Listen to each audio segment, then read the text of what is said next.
Welcome, Imaginators. Sit back, buckle in, and ignite your imagination.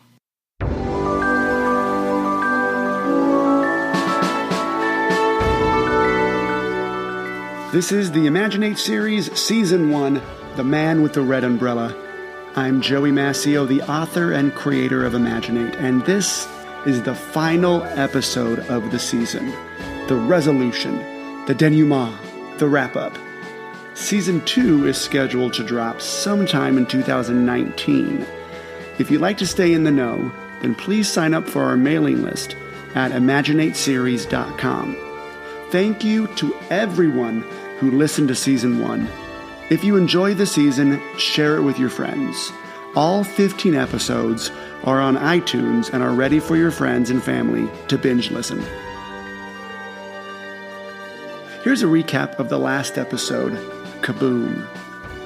Nate and his friends get trapped inside the abandoned oil factory as the rickety old machines are overheating. After several futile attempts to avoid getting exploded, Nate puts it together that the man with the red umbrella has orchestrated the whole situation. Nate outsmarts the man by reversing the teleporting feature on his umbrella, sending the man to who knows where. Nate and his friends all hide behind the red umbrella just as the whole factory explodes. And now, here's episode 15, What Happens Next?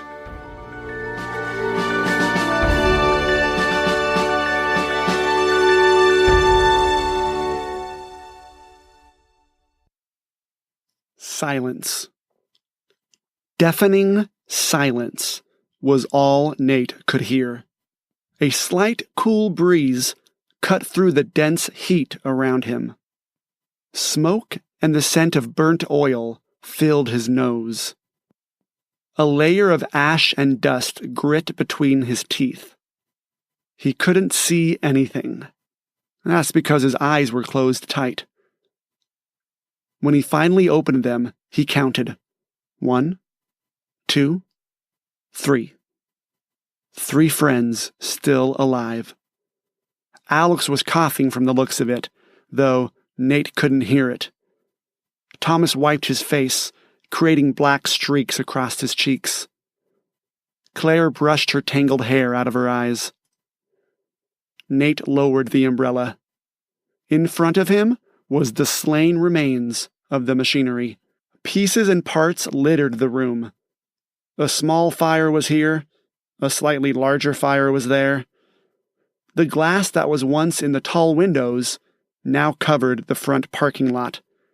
Nate could see it through a giant hole that had been blown through the front wall. The breeze that came in through it blew black, billowing smoke out of a hole on the other side of the factory. Nate looked down at his feet.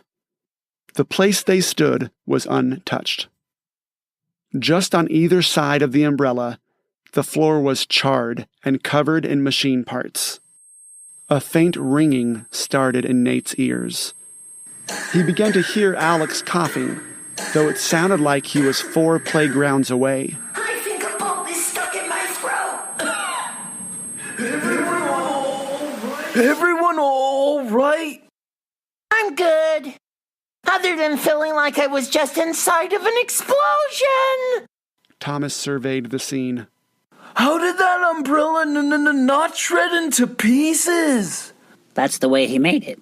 Claire looked at the gloves hanging out of Nate's pocket. Just like you made those. Oh no, she knows. Don't panic. Control the situation. What? No. I didn't make these. Nate fumbled with the gloves. Alex stepped in to help. He found them. Yeah, he found them. In the closet. Yeah. Yeah. Totally. I know about what you can do, Nate. Their mouths all dropped.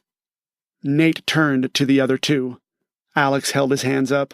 We didn't tell her anything. No, nothing at all.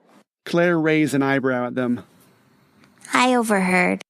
Besides, you're all terrible liars. The 3 boys were speechless. That's okay. I hear terrible liars make wonderful friends. Through the new hole in the wall, they could see people gathering across the street, looking at the smoking factory. Most of them were on their phones, calling one authority or another.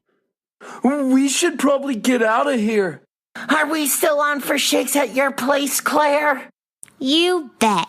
They headed out the hole in the back side of the factory. Nate threw the umbrella and gloves into the pile of rubble. Alex walked alongside Nate. Hey, where did that guy go? The man with the umbrella. Nate had been thinking about that too. Well, he said he was going to send me to someplace safe. So, if he was telling the truth, he's someplace safe. If not, then whatever he was going to do to me happened to him.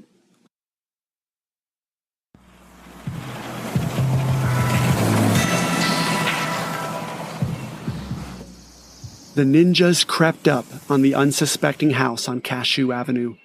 The bright Saturday morning sun shone down on the neighborhood.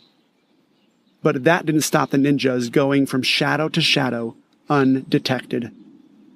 Ladies watered their gardens, old guys mowed their lawns, and children played in the street. Nobody was expecting ninjas. Nobody but Nate. And Alex. And Thomas. And Claire. The four of them, expertly trained in martial arts, hid and waiting for the ninjas to attack. They had heard of the ninjas' plan to finish the job they started a month ago, to get revenge for their fallen, to steal to their heart's content, to destroy Konecto Treasure Island. The group of ninjas closed in on the front yard, hiding in the shadows of anything that had one. A bush, a parked car, a passing stroller. They waited for the sign to attack. And here it came. A jogger in purple and black spandex. Once the jogger passed the mailbox, they would attack. She passed Mrs. Robinson's lawn gnomes. The four got ready. She passed the van in the driveway. They took out their weapons. She passed the squeaky gate and the white picket fence. They held their breath. She passed the mailbox. Across the street, the man with the red umbrella watched as Nate, Alex, Thomas, and Claire jumped out from their hiding spots in Nate's front yard. Their sudden appearance frightened the jogger a little, who did her best to act like she hadn't been scared at all. The man had a newfound respect for the kid. Nate outsmarted him at the factory, and the man was impressed. He was also surprised to find out being teleported stung just a little. When he magically appeared at his headquarters, without Nate, and without his umbrella, he had to answer to his very unhappy boss. His boss was usually unhappy, but this was much, much worse. Luckily, Nate and his friends were smart enough to survive the explosion, or the man doubts he would have survived his boss's rage. The man's actions had been declared too much by most in his organization. They usually were, but this time he had gone too far. Nonsense. It was exactly what the kid needed. Besides, he's still alive, and now I know he's ready for what's next. The kids battled their invisible foes on the lawn, each holding a stick or a rope or something. For a moment, the man envied their innocence. An innocence he knew couldn't last much longer. There would be no more imaginary dangers. The dangers were about to become very real. The unexplained explosion at the factory was drawing attention from the wrong people. Those people. That marked the end for Nate. The end of make-believe.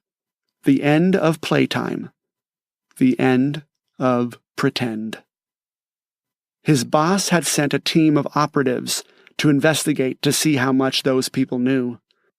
At the moment, the man with the red umbrella was waiting for intel to come in and was getting impatient. He took the small, ripped piece of newspaper from his pocket and wrote on it. Anything? The words faded into the paper. A few moments later, new words surfaced. Our operatives are missing. The man wrote his response.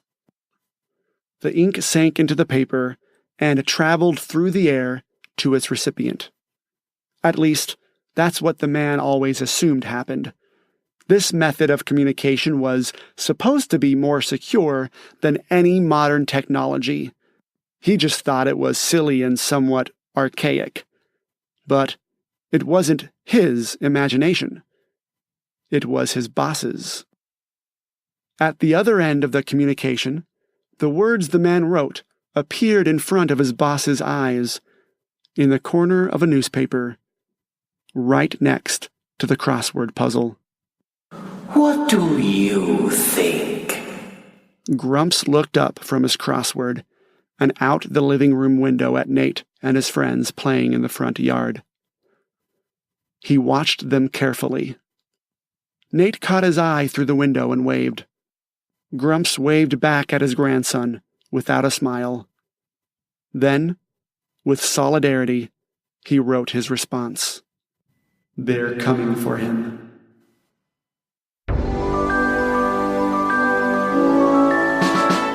Voices for this episode were provided by the dashingly debonair Bobby Mascio, Michael Rosenbaum, and Dana Sobel. Imaginate theme music by a clone of Jeffrey Larson. Until next time, Imaginators. And remember, in order to follow your dreams, you need to start moving.